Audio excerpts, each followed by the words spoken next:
Well, hello, visitors to and denizens of the YouTubeverse. I'm John, your sociable hermit in the woods, and in this video, I wanted to show what I do when I want to make seafood chowder, but don't necessarily have cream and milk on hand, which would be the ingredients to make it from scratch. So this is kind of a shortcut, if you will, for making a very good, very acceptable seafood chowder. So I woke up this morning and it was snowing, which I was less than enthused to see. By now, we shouldn't have that. Most of the snow on the ground is gone, and lawns should be green, and it should be kind of warm and nice, and I should be planting things in my greenhouse. It was kind of cold, miserable weather, and I thought, seafood chowder would taste really good. Making that from scratch, I would want to have both milk and cream on hand. And being 80 kilometers from the grocery store and only usually going for groceries about once a month, unless I plan ahead to have ingredients like that on hand, ingredients that go off pretty quickly, ingredients with short shelf lives, I don't really have that ability to do that. So what is it that I can do with long shelf life ingredients that is going to make me a seafood chowder? And the trick is going to be, I'm actually going to use a dehydrated, you can get these, they're usually referred to like as a potato soup or sometimes a potato bacon soup. I think this is actually a potato cheddar soup mix. The point is they're dried potato-based soup mixes. You can actually get these in bulk, or at least you used to be able to as well. The exact one won't matter very much because for this use, we're going to add a lot of our own spices to it. And it really is just going to substitute for the milk and the cream and the potatoes in the base. And then we're going to add everything else into it. So stick around. So to make this, we're going to use a large, heavy bottom pan, kind of sort of Dutch oven shaped. And we're going to add a little bit of olive oil into there. I'm not going to measure exactly, but I'd say about 2 tablespoons. Just enough to kind of cover the bottom, but not too deep. You don't want to make this too oily. And then we're going to take one strip of bacon here, and we're going to cut that into thin little slices. Now we're going to take these little bacon pieces, drop them in that little bit of olive oil, and we're going to start cooking those around. We want those to render out until they get crispy. While you're doing that, you can go ahead and chop up some onions and some carrots.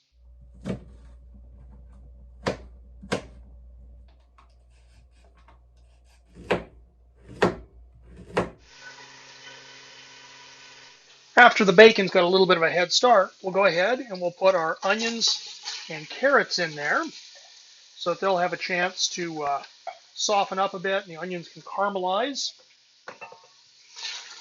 Stir those around.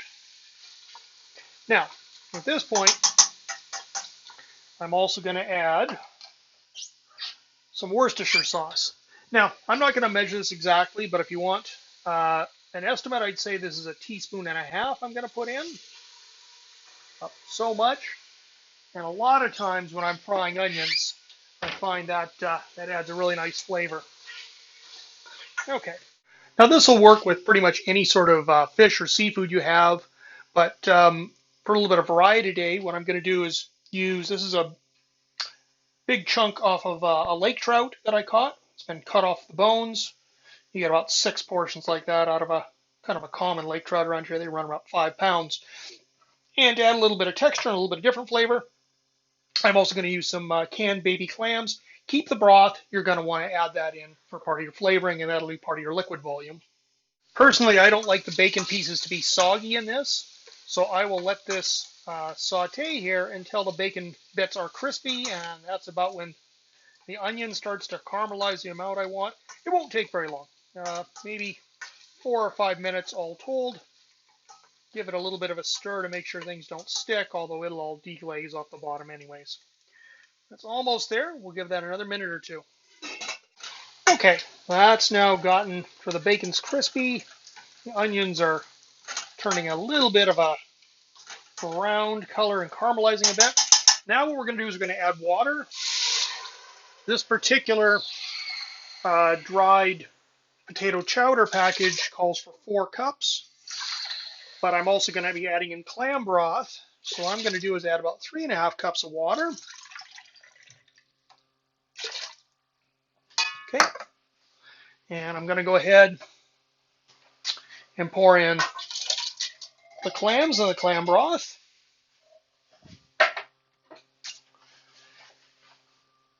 And then we have this really tasty looking lake trout here in chunks, which hopefully I've gotten most of the bones out of. I'm going to go ahead and drop that in.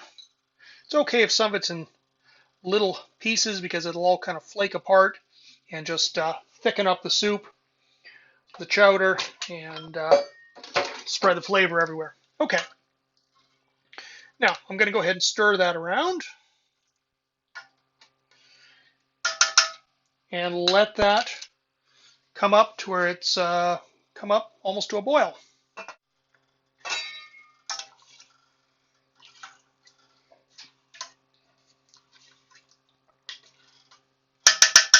Okay, once that's just gotten back to a boil, and just reaching it now,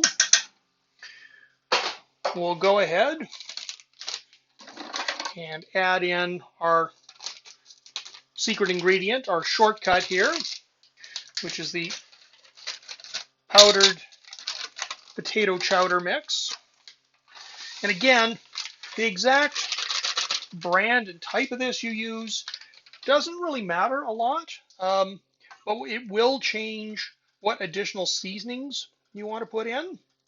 Now, I know from personal experience with this one what I like, so I'm going to go ahead and do that. And for the benefit of the camera, I'm even going to try to use some measuring spoons here. I would just normally do this by eye, but what I'm going to say is some Old Bay seasoning.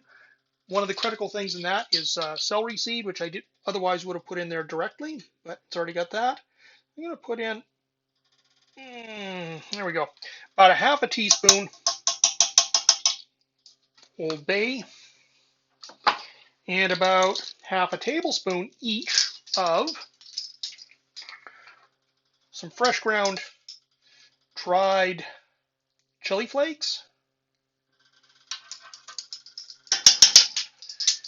and about the same amount of dillweed, dried dillweed.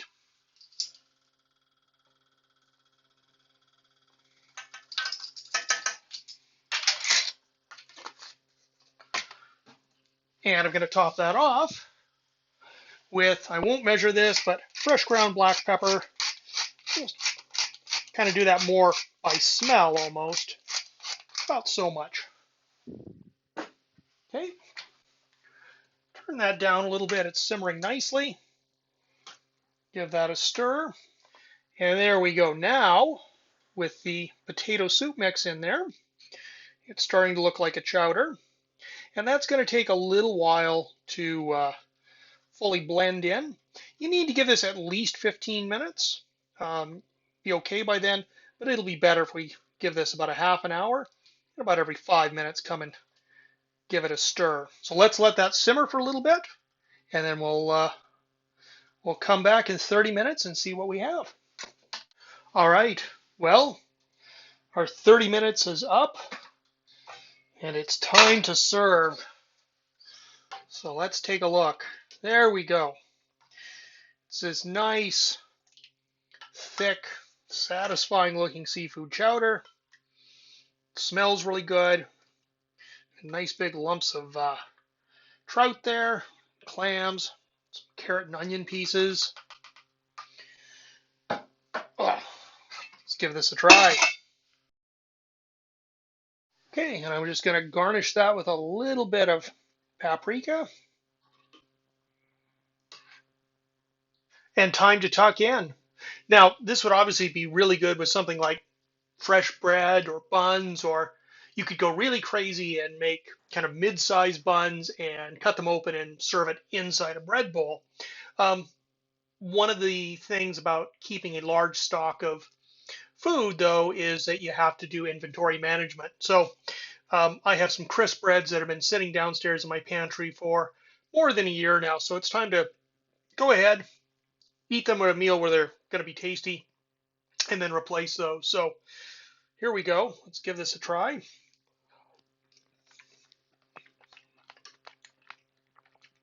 Absolutely delicious. So,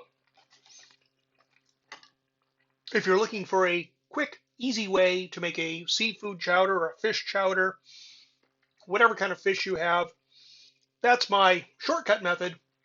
Find yourself some kind of powdered uh, potato chowder mix that you can keep in storage and use that as your base.